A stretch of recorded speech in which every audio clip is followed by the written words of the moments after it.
Guys, I want to show you these golden maple brushes that I got for the holidays. They are very, very unique. And it comes in a set of 4 sizes: 18, 12, 8, and 4, which is really cool because you have different sizes you can work with and you don't have to decide, what size you want. So it says golden maple right there. Very pretty wood handle.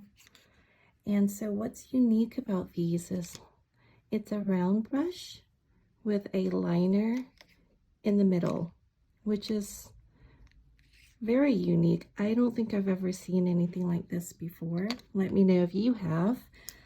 So when I first got them, I really did not know what to do or how to use them. So I played around and made a few brush strokes and things like that.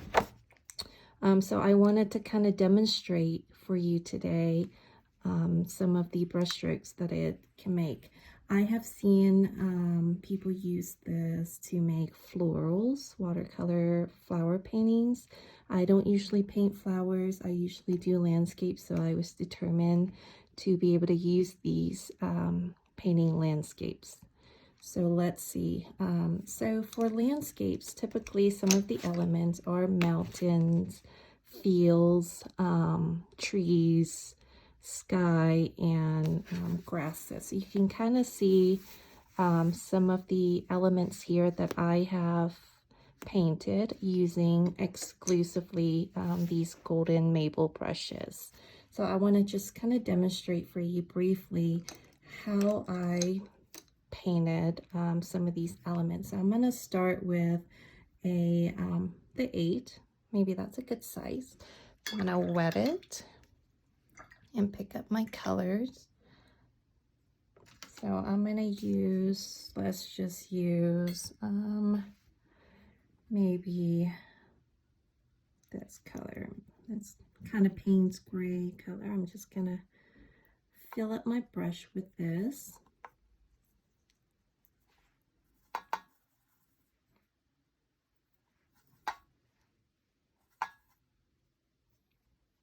And I'm getting the round part and the liner part wet.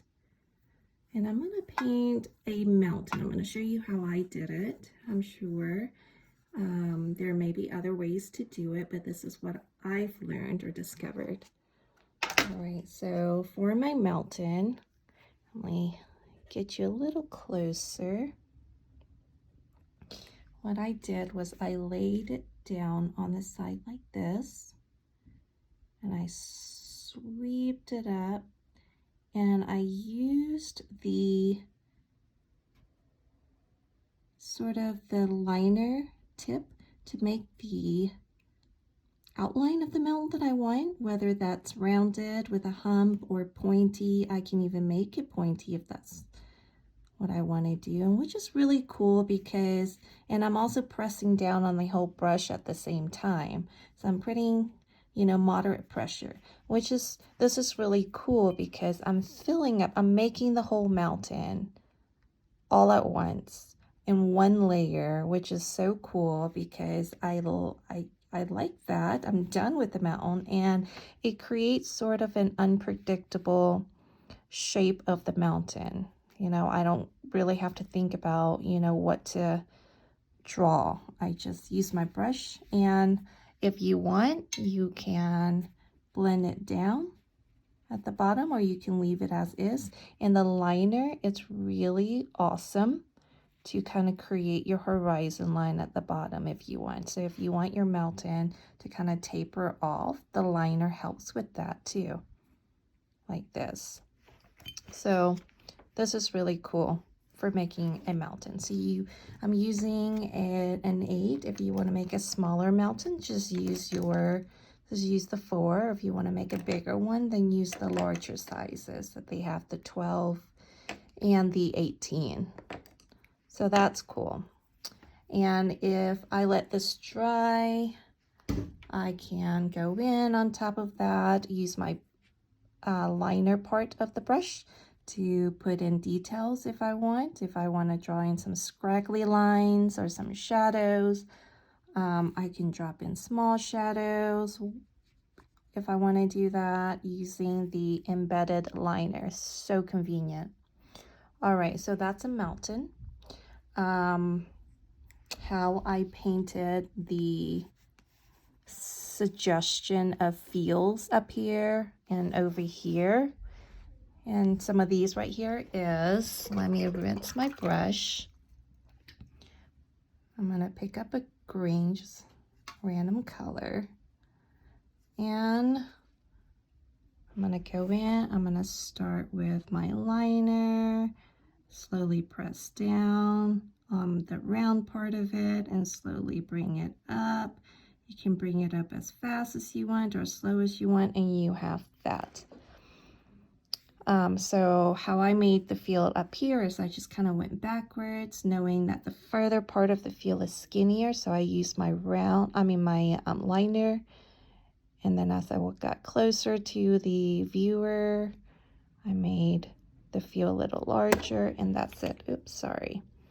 So, and as you can see, this can be a leaf as well if I curve it like that. It makes a great leaf, right? If you want to paint florals. Let's see what else I did.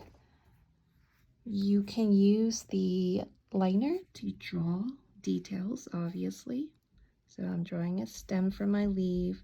I'm connecting my leaf at the tip here. If I want to make grass blades like up here, my liner, again, is very helpful for that. So that's cool. I can even make dots to suggest maybe flowers. All right. What else? I can definitely rinse my brush, you know, and blend anything out that I want. It carries a lot of water, so that's really cool. And the fact that it carries or can carry a lot of water and pigment, I can paint a sky like up here. I would use a larger brush because it's a larger surface area for a sky. And I'm going to pick up some colors. Let's pick up a blue for the sky. Make sure you have enough water. All right, and then I'm just going to go in there and I can make swooping sky. I can blend it out. I can even use the tip of my brush, pick up some more color and draw in some of the clouds maybe to add some movement. So yeah, so this is a very basic quick overview of some of the brush strokes that you can make using these cool brushes from Golden Mabel if you are into landscapes. So I hope that this inspired you. If you're curious about these brushes, I hope that you give it a try. Let me know if you do. It's okay if you don't. You can do all of these with what you already have, I'm sure, with your regular round brushes and liner brushes. But if you have a set of this and are curious, then yeah, there you go. All right. Thank you for watching. Bye, guys.